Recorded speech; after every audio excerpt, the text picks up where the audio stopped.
Figure AI is a humanoid robot company. They claim to have developed humanoid robots which can operate autonomously based on proprietary artificial intelligence models. They are one of the most hyped up robot companies in the world. Last year, they raised $1 billion of venture capital at a valuation of $39 billion. Investors included Nvidia, Intel, and OpenAI. In November of last year, we published a video exposing some very derogatory information about the company. Specifically, last year, Figure's CEO Brett Adcock claimed that their robot was doing his laundry in his house. Adcock was lying. The video he claimed was shot in his house was actually in a controlled testing facility. This indicates that the robot may have been operating based on hard-coded instructions rather than autonomous AI. In the 6 months since we published our first expose, the company has continued to garner media attention. In March of 2026, they conducted a publicity stunt where their robot gave a pre-recorded message at an event hosted by Melania Trump. In May, Figure gained even more media attention when they live-streamed their robot processing packages for 200 hours straight. Given that Figure continues to be hyped up by the media, we thought it was high time to check back in on the company. And we found some pretty damning information that reinforces the skepticism from our first video. Figure's first significant controversy was related to its partnership with BMW. In early 2024, Figure announced that it would deploy its humanoid robots at BMW's factory in South Carolina. In or around early 2025, one Figure robot was indeed deployed at the factory and working every day. It did one simple repetitive task. It picked up sheet metal parts from a bin and placed them onto a welding fixture. After that, conventional industrial robots, the kind that have been standard on factory floors for decades, did the welding and moved the part down the line. Figure's CEO Adcock described a fleet of robots performing end-to-end operations for BMW.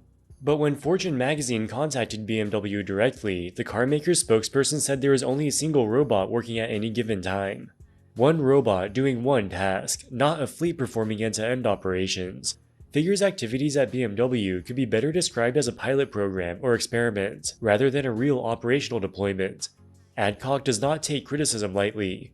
Almost immediately after the Fortune article was released, he published a tweet saying it was full of mischaracterizations and downright lies. He did not, however, identify or rebut any specific claim in the article. He said Figure's litigation counsel will aggressively pursue defamation claims. That was more than a year ago. To date, there's been no evidence that any lawsuit was filed, and Fortune's article remains published. Over the years, Figure has published numerous demonstration videos of its robots doing various tasks. Many of these videos look very impressive, but they are almost always done in very controlled environments at the company's own testing facilities.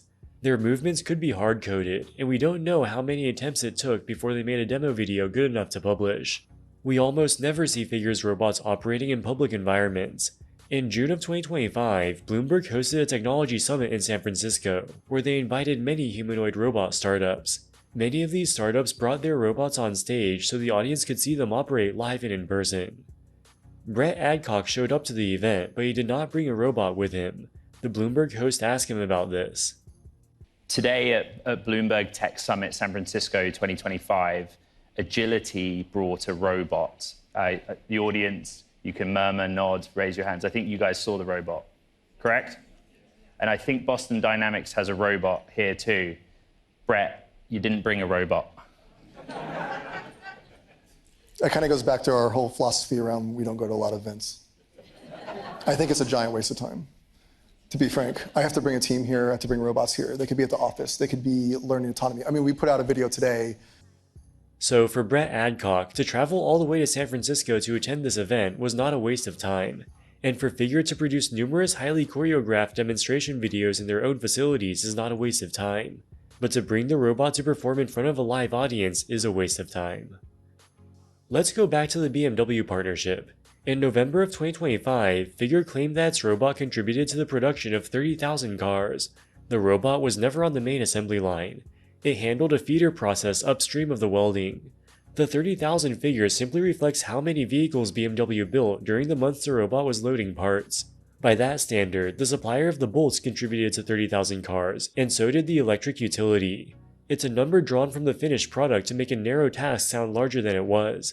The robot deployed to the BMW factory was a second-generation robot called the Figure 2. In October, Figure released their third-generation robot called the Figure 3. The older Figure 2 robots were retired, so they were removed from BMW's factory. It's now been more than 6 months since Figure 3 was unveiled, yet there's thus far been no announcement of BMW bringing this newer, supposedly better robot to work at its factory. A genuine production contributor is not removed and left unreplaced, as doing so would leave a gap in operations. The end of the deployment, with no successor installed, indicates that this was a pilot rather than a load-bearing part of the factory's operations. And when BMW did move ahead with the humanoid robot at its plant in Leipzig, Germany in 2026, it chose a different supplier, a robot called Eon built by Hexagon Robotics, not Figures. The company that ran BMW's first, heavily publicized humanoid robot pilot was not the company that BMW selected for its next deployment. Many humanoid robots utilize teleoperation. A human wears a bodysuit and a VR headset to control the robot remotely. Many humanoid robot companies create demonstrations where they make it appear that the robot is operating autonomously, but is in reality being controlled by a human. The most infamous example of this is Tesla. In October of 2024, they hosted an event where they showcased their Optimus humanoid robot. Many people believe that the robots were operated autonomously based on Tesla's AI technology, which Musk constantly brags about. It was later revealed that the robots were teleoperated. In November of 2025, Adcock gave a YouTube interview where he criticized his competitors for their alleged deceptive use of teleoperation. And what you're seeing now in the world is like, I would say most major competitor to us at this point are putting out most of their content and updates teleoped from a human. And I think it's like perhaps some of the most deceiving things I've ever seen. It's like if I was driving a self-driving car, if a self-driving car pulled up next to us and we found out there was some guy from Tennessee driving it, we'd both be like, that's not what I thought this would look like. However, it seems that Figure may be doing the exact same thing that Adcock is accusing his competitors of doing. In April of 2026, Adcock invited the podcaster Sean Ryan to come and see the Figure robot in person. Let's have a watch. Sometimes it's fun. All right, turn around. Another thing too is like we basically, the robot's almost all fully soft wrapped. So inside of here we have basically a battery, GPUs, computer, power distribution. Basically the brains and all the energy are in the torso. Wow. And then basically the robot is basically left with basically 40 joints. So all basically electric motors, and the motors have like basically tons of sensors on it for balancing and doing work. All right, turn around. It appears that the robot is operating autonomously. Adcock gives it verbal commands. The robot appears to understand these commands and acts accordingly. However, there's a very subtle anomaly. Here, the robot is facing away from the camera. Adcock tells it to turn around. If you look very closely, the robot begins turning around before Adcock tells it to. Let's watch it again. Sensors on it for balancing and doing work. All right, turn around. The only explanation I can think of is teleoperation. The human teleoperator may have been listening to the conversation. Adcock was explaining about the internal components of the robot. The teleoperator could see that Adcock had finished the explanation and could anticipate that Adcock would ask him to turn around, so he jumped the gun and started turning before Adcock told him to. While I can't prove teleoperation, this is the only explanation I can think of. If the robot was really operating autonomously, I cannot think of any plausible explanation as to why it would start turning around right before Adcock tells him to. On May 13, 2026, Figure conducted its most ambitious PR demonstration yet. At their corporate headquarters in San Jose, they set up a conveyor belt that they fed packages onto. The humanoid robot was tasked with setting the packages such that the barcode is facing down and pushing them onto the conveyor belt. The live stream lasted for 200 hours. There are a few things to take note of. The robot's task was incredibly simple, and not representative of how a real distribution center works. Here is a real UPS distribution center.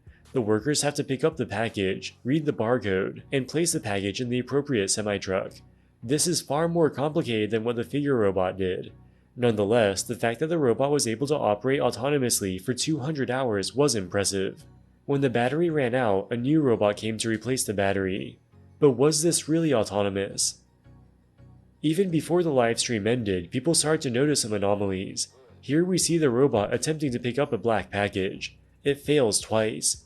Right after this failure, it raises its left hand up to its head. Why would it do this? When a human teleoperates a robot, they typically wear a VR headset. If you've ever worn a VR headset, you know that it has to be fitted exactly in the right position, otherwise your view becomes blurry. If the headset slides down your face, even by a few centimeters, you have to adjust it back up. This entails lifting your hand up to your face.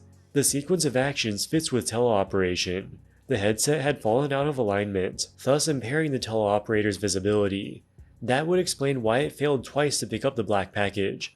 Almost immediately, the teleoperator raises his left hand up to his face to adjust the headset. Brett Adcock vigorously denies that the robot was teleoperated. He was asked about this controversy by Bloomberg. You can say, Brett, definitively, over the 24 hours or more, there was no teleoperation. A lot of people in the comments, as you know, pointed to the idea, and I think we have video of it, that the 3 on shift kept gesturing to the head, which is a telltale sign in robotics of teleoperation. Your pledge that there was none? There's absolutely no teleoperation into this. The robots are all operating fully autonomously using an onboard neural network we designed called Helix 2. Sometimes when the robot takes a turn to left to grab packages, it moves its left hand out of the way upwards.